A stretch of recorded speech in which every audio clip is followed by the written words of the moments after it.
going on, dudes and dudettes? So a four-star wide receiver, Romero Ison, I believe that's how you say it.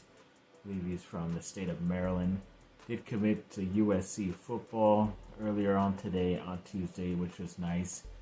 Definitely pretty excited to get some more East Coast type of players, taking him away from other guys like Penn State, who I heard was pretty high on him as well. Obviously, they will be now playing against USC, so it's a nice little steal right there before they start playing against each other. But yeah, to me, a lot of people are saying maybe a Jordan Addison, who they kind of reminded them of, an ex-USC great wide receiver. But I was kind of thinking more of like maybe a little bit slower version of Zachariah Branch, who will be a sophomore this year, who's obviously one of the fastest guys on the team. I don't think he's technically as fast, but he kind of runs the same routes and kind of just get him like on a screen pass or, just kind of go one direction and then just shoot up for a touchdown. So he's very talented, very fast, very good receiver. So definitely very excited to have him on the team hopefully next season. And then yes, one of USC's top defensive lineman transfers last year, Bear Alexander, he apparently is planning on entering the transfer portal. I don't know if he has officially entered there or not, but from the two little graphics I got, it just only said that he was planning on going. But either way, as of right now, yeah, it would kind of suck to lose him just because he was one of the better players last year, and it's like we've upgraded the coaching staff and the scheme and everything is going to benefit him quite a bit, and then all of a sudden he wants to transfer. So I don't know if this is NIL money related or he just is getting homesick or just all of a sudden just doesn't want to play for USC and living in a penthouse down there in LA. But I don't know, we wish him the best, I guess, and we'll see where he ends up. Hopefully he just ends up returning to USC, but maybe he's also hearing the fact that a couple of Michigan defensive linemen will be heading towards USC. There could be some pretty big news about that coming up. An ex-California guy maybe coming to play for USC. You never know. So maybe he got word of that, decided to head out before it got really crazy. But either way, it sucks, but hopefully he doesn't end up transferring. That's all we could hope for.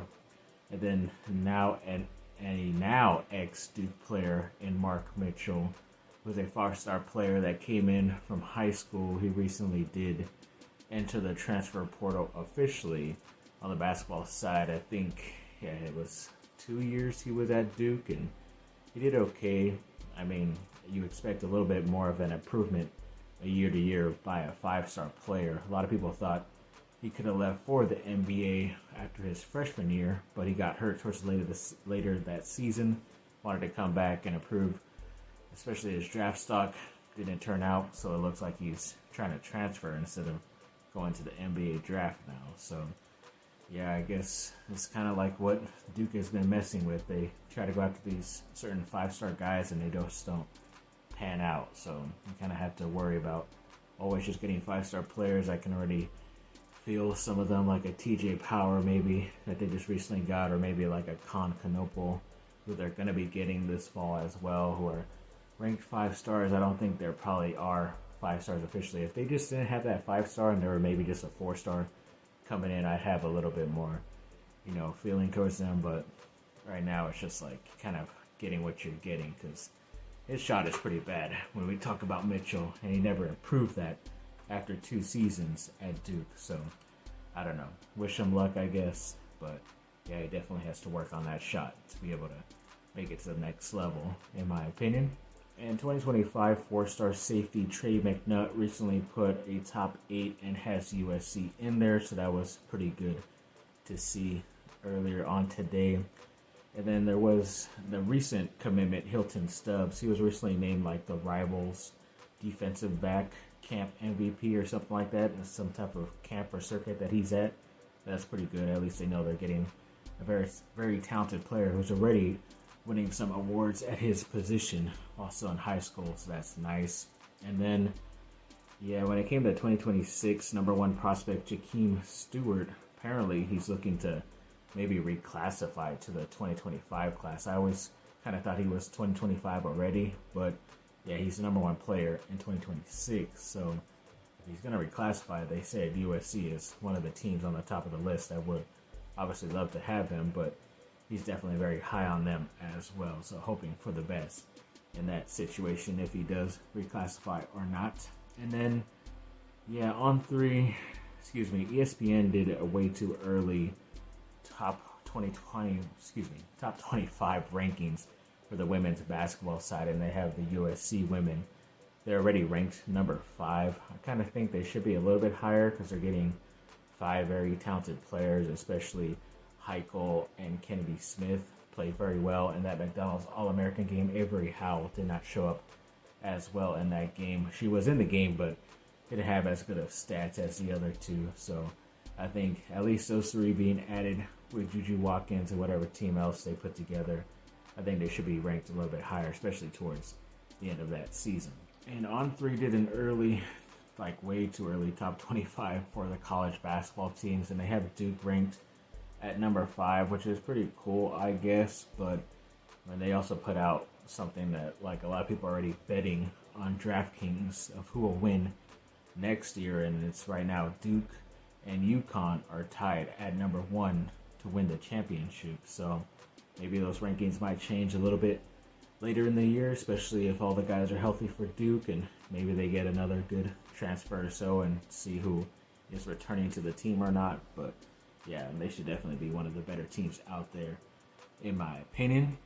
And then, yeah, when it came to the UConn team, yeah, last night, or at least Monday night, it was the men's championship game, and UConn went back-to-back and got that victory against Purdue. It was a pretty weird game to start off because it was like 5, centers basically running the game.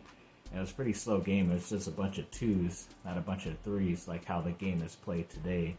But I kind of said out loud, like, once whichever team starts making more 3s, and it ended up being UConn, and I think they would win, and they kind of won that going away towards the end by double digits. So the rest of them, it's obvious why DraftKings has them as tied as number 1 to three-peat, but I don't think that's ever happened. Maybe UCLA did it with Kareem, but I could be wrong. A local top 25 cornerback from Corona Centennial, LaRue Zamorano, recently said that USC is high on his list after he had a recent visit. That's good to see.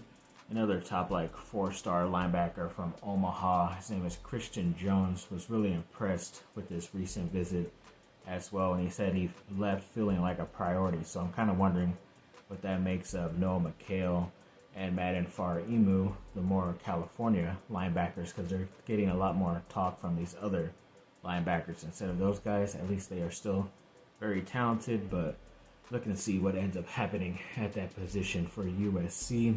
And then, yeah, I think it was On 3, 247 has USC ranked in the 2025 class as far as the rankings go, recruiting rankings at number 5, but On 3 has them ranked at number 3 overall in the country. So yes, 247 Sports does not like USC as much, but I still gotta follow them to get some other news about other stuff. But either way, still top 5 if you look at it.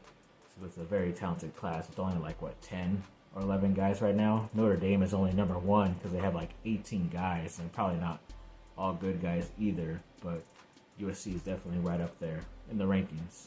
And Deshane Montgomery released a Final Four and has USC in there. I think he was the Rookie of the Year with whatever team or conference he was playing in, so he's a very talented player. So hoping USC basketball can get him.